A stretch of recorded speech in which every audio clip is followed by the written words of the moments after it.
before dismantling any part of the machine. First, check the swivel neck by pressing the housing release button, lifting off the dust bag housing, and checking inside the swivel neck.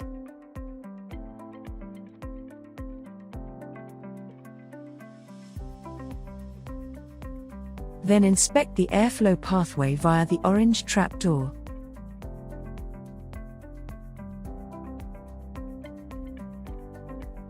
Clip the base back onto the main body.